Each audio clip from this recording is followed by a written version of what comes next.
vocês pensam do Nicolas Ferreira, Renan? Chega a falar algumas coisas aqui, mas... Pô, posso eu? Fala. Cara, o Nicolas Ferreira é o seguinte. Vou até fazer um exercício com você, que é um exercício que eu faço com você. O que você acha da taxação do Pix? Ah, cara, eu acho que não faz sentido. Um absurdo? É. Um absurdo. Quem quis taxar o Pix? O Nicolas propôs a taxação do Pix? O Paulo Guedes propôs a taxação do Pix. Teve vídeo do Nicolas de camisetinha preta e fundo preto falando mal disso? Não teve. Vamos lá. O que você acha do Monark perder as redes? Que o Alexandre Moraes não gostou, mandou tirar as redes dele. Absurdo. Um absurdo. Teve vídeo do Nicolas falando que o Jair Bolsonaro foi quem permitiu que o Alexandre Moraes continuasse com as decisões monocráticas? Não sei se você sabe dessa história, mas o Congresso passou uma lei em 2019, passou na Câmara e passou no Senado, uma lei que acabava com decisão monocrática. Acabava. Acabou o juiz dar uma canetada e derrubar teu podcast. Acabou. O Jair Bolsonaro vetou. Aí quando perguntaram pra ele no Vilela, sabe, ele falou, eu vetei, falei, pô, não lembro não. Teve algum vídeo do Nicolas cobrando isso? Quando o Jair Bolsonaro colocou o Cássio Nunes, que deu o voto de Minerva pra soltar o Lula e anular todas as condenações de todos os acusados da Lava Jato, né? Teve algum vídeo do Nicolas falando isso? Não, não teve. Quando o Flávio Bolsonaro enganou as pessoas falando... Essa história é muito boa, cara. O Flávio Bolsonaro falava que ele era contra o fundo eleitoral. É. Aí chegou a votação do fundo eleitoral. Ele votou? A favor. Qual a pior desculpa você daria? A pior. Imagina que você é o Flávio Bolsonaro. Você falou que você é contra o fundo, só que você votou a favor. A pior desculpa que você pode dar. Puta, cara, nem me passa na cabeça. Se eu falo que eu sou contra e voto a favor... A pior, dá a pior, a mais esdrúxula. Puta, meus colegas aqui do partido precisam de dinheiro porque eles não têm condições de bancar. Sofisticado. Dá uma mais esdrúxula, uma retardada, assim. Você tá falando com um retardado. Qualquer coisa que você falar, ele vai acreditar. Cara, meu partido me obrigou a votar. Ele falou, sabe o que ele falou? Que ele apertou o botão errado, irmão. É papo sério isso? É papo sério. Só que aí piora. Porque aí teve a segunda votação, que era em 2 turnos. O que aconteceu? Votou errado de novo. Puta, apertou o botão errado de novo. Aí, 1 ano e meio depois, teve outro aumento do fundão. Do Jair Bolsonaro, tá? O que aconteceu? Mais 2 vezes. Puta, apertei o botão errado de novo. Teve um vídeo do Nicolas pra denunciar isso? Então ele é um vagabundo, porra. Agora, sabe pra que teve vídeo do Nicolas? Pra tentar enganar as pessoas de que a PEC da blindagem era boa. Não, pra você processar um deputado, você vai ter que o João Centrão autorizar você, deputado. E ele tava lá fazendo um vídeo. Então o Nicolas é uma enganação, bicho. Por que? O Nicolas, só pra terminar aqui, o Nicolas foi dado a ele um presente. Nicolas, você se queimou com a PEC da blindagem. Pegou mal pra caralho. Vamos fazer o seguinte, tô a relatoria do projeto que transforma o PCC em organização criminosa. Ele pegou, fez o vídeo, ele usou essas aspas. Vamos ver quem é a favor da bandidagem. Deixou claro ali que era por causa disso, né? Fez o vídeo, deu os like aí. Deu like, equipe, deu like aí. Passa a relatoria pra outro aí, que isso aqui é mó perigoso. Foi isso que ele fez, cara. E ele falou. Ele falou, não, eu não tenho estrutura como deputado federal, como secretário de segurança de São Paulo tem. Peraí, você como deputado federal, você não tem estrutura pra se proteger? Ah, pelo amor de Deus, velho. Eu e o Renan estamos vindo aqui de Uber e estamos batendo de frente com esses caras, velho. O cara Deus. dispõe de segurança, ele pode fazer uma requisição pra mesa diretora da Câmara e pedir assistência se ele estiver sendo perseguido. Tem várias coisas que um deputado dispõe. E assim, se eu for fazer uma regra de 3, o Freixo, que é o Freixo, ele enfrentou lá os caras da milícia, teve ameaça de morte e como vereador ficou enfrentando. Então deixa eu entender uma coisa. Assim, o brabão do Nicolas, que diz que se virar presidente, ele fecha o PT, ele fecha os partidos de esquerda, ele... Assim, pra relatar um projeto, ele tem medo? Ele tem medo de relatar um projeto? Aí esse é o cara que os caras falam, não, o Nicolas é o sucessor do Bolsonaro. Eu falei, cara, eu tenho certeza que é. É um covarde picareta igualzinho o Bolsonaro. Ele é o mesmo sucessor desse mesmo espírito malandro de ser famoso a todo custo. O Nicolas é uma influencer, o Nicolas é a Virgínia da política. Mesmo lá, não, da Virgínia, engana o mesmo público, é o mesmo público da Virgínia dele, anda com as mesmas pessoas, vende o mesmo discurso. É isso, o Nicolas é uma Virgínia. Aliás, a Virgínia que tá lá no... Com o Vini Júnior, né? Tá lá na Espanha, né? É isso, cara... Ô, Renan, fala um pouquinho dessa PEC da blindagem, porque tem gente que tá nos assistindo aqui que não sabe o que é, exatamente. E o que isso pode impactar aqui pra nós no cenário nacional? Assim, uma dica pra todo mundo, a PEC da blindagem, ela já morreu, né? Ela não vai impactar em mais nada, mas a PEC da blindagem representava um acordo que foi feito para andar com a agenda da anistia e dar pro Centrão um prêmio. O Centrão ia falar, não, eu vou andar, mas o que que eu ganho em troca? Várias coisas. Né? A PEC da blindagem permite que deputados federais, para ter um processo aberto contra ele e depois para ser condenado, tenham que decidir entre eles se esse deputado federal pode ou não ter o processo aberto ou ser preso. A PEC da blindagem também, ela permitiria que presidentes de partido, e eu, se o partido ficar pronto, eu teria essa imunidade.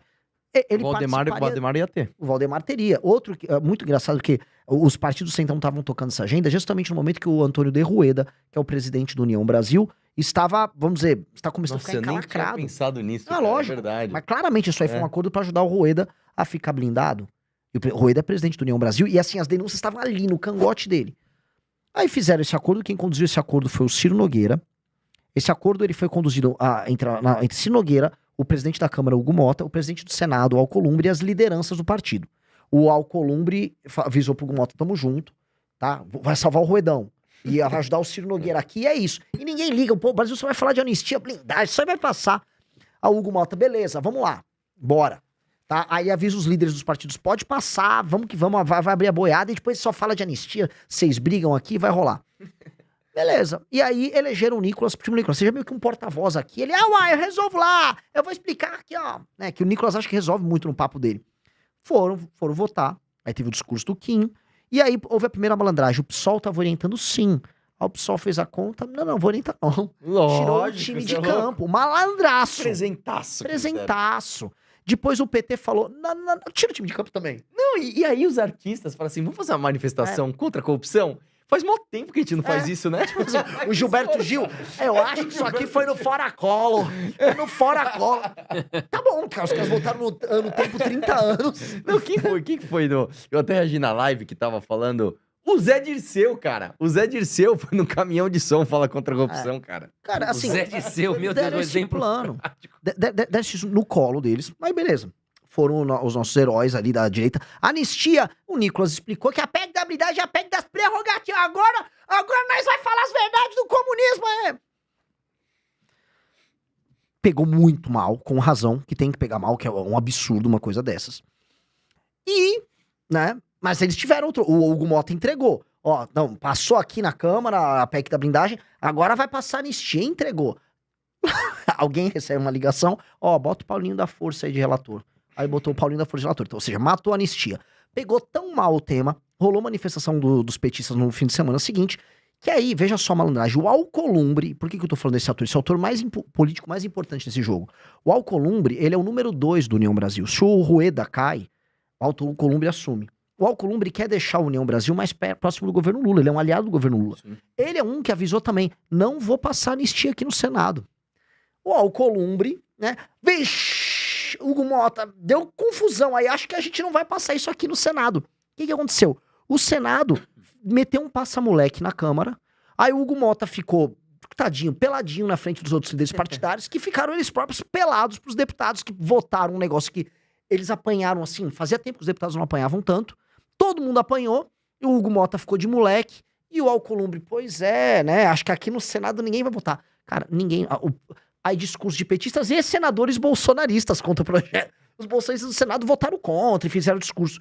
O Ciro Nogueira, que foi o articulador, pode pegar abstenção. Ele nem foi, porque, coitado, ele botou os caras da Câmara também na fria, e quando foi pro Senado ele só se absteve. No fim do dia é isso. Esses caras, né? Não, o Marcel Van Hatten é um grande deputado, ele é muito esperto, o Nicolas é muito esperto. Cara, eles são moleques. Os caras do Centrão tentaram passar um negócio que beneficiasse. Esse não deu certo, jogou pra depois, sobra o dano. E sobra essa história da anistia como uma piada. O que é importante a gente entender nisso aí? Não dá para conduzir as coisas como se fosse um eterno vídeo no Instagram. Então, era legal o vídeo no Instagram com você com a fita lá, nós vai lá fazer e tamo contra aqui a anistia, não sei o quê. Quer dizer, a favor da anistia, tamo contra o sistema. É legal para dar o like. Mas na articulação não funciona. Não funciona. E deu ruim.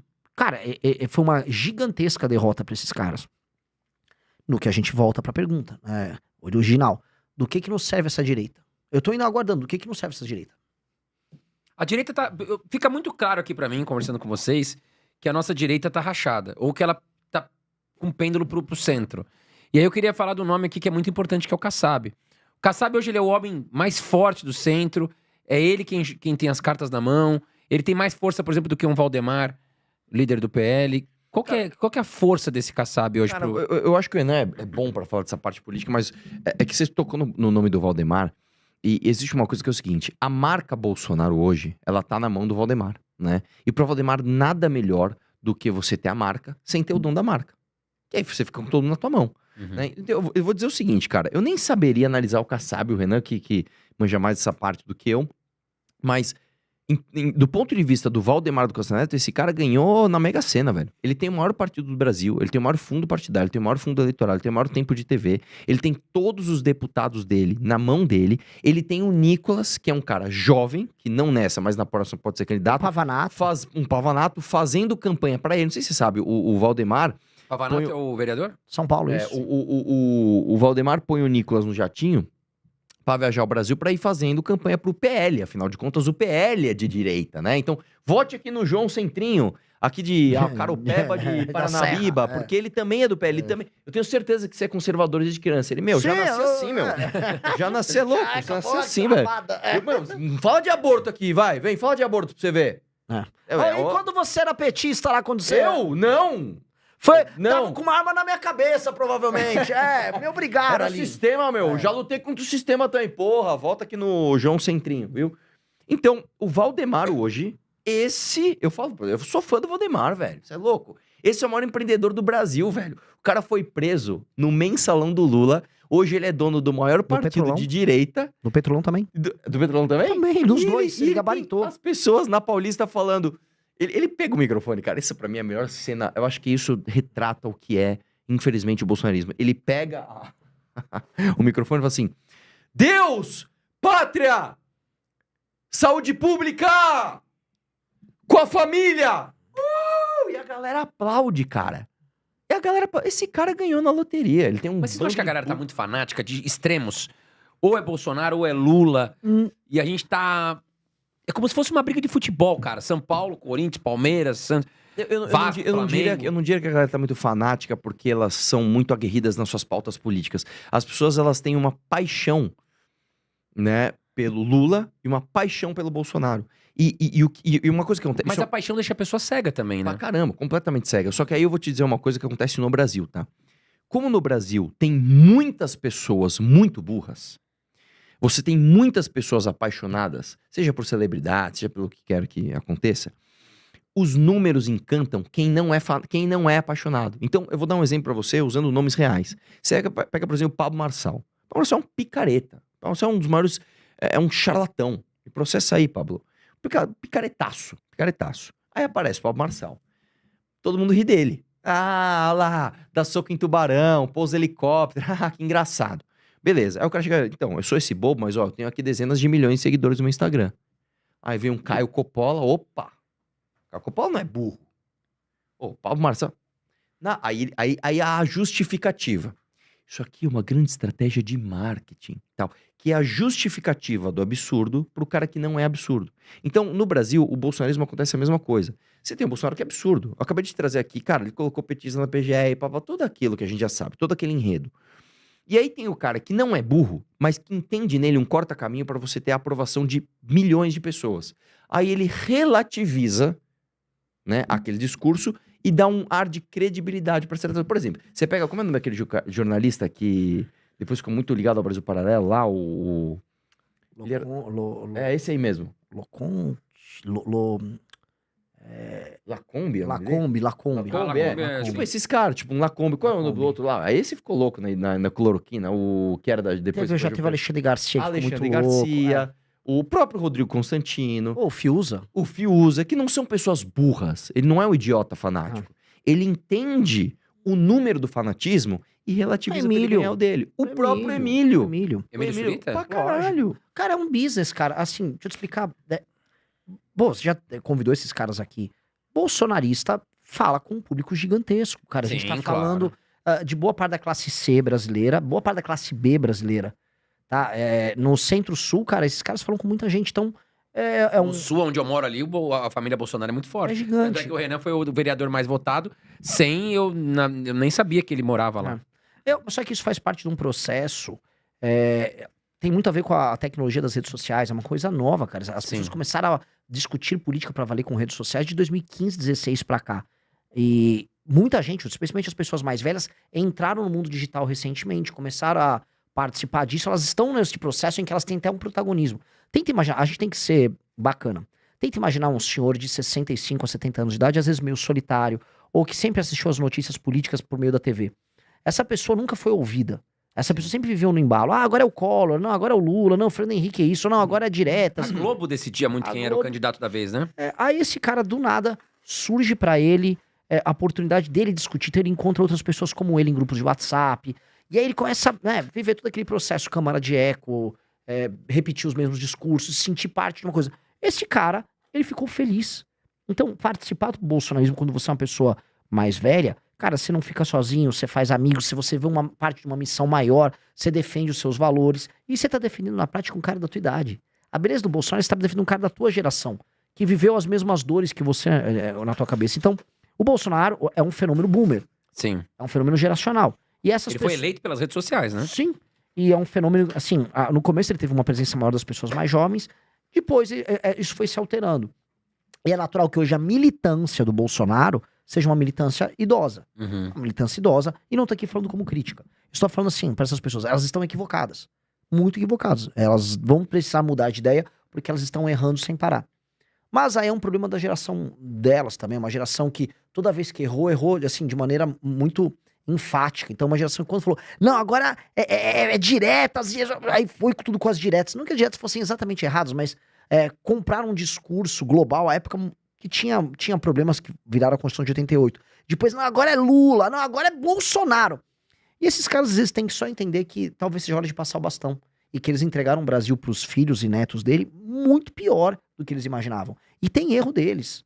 Porque quando passaram todas as medidas que tornaram o Brasil um país inviável, eles não saíram às ruas para lutar com essas medidas. Eles nem racionalizaram. Então, agora que eles tiveram um despertar digital, a gente tem que ficar vivendo até quando o despertar digital deles? Ah, não, agora a gente vai mudar de ideia, mas assim, um capitão tem um plano, cara. Então, o que a gente faz? A gente no MBL, e até a própria construção do partido que a gente tem, nós já entendemos, não adianta a gente ficar dando murro, ponta de faca, tentando convencer esse cara de que, cara, o Bolsonaro não é uma boa alternativa. Cara, beleza, procure aí. Você vai continuar se frustrando. Agora, nós vamos oferecer uma alternativa. Nós precisamos oferecer um caminho diferente do caminho que esses caras têm. Um caminho com outras ideias, que é de direita, mas que tá falando outras coisas.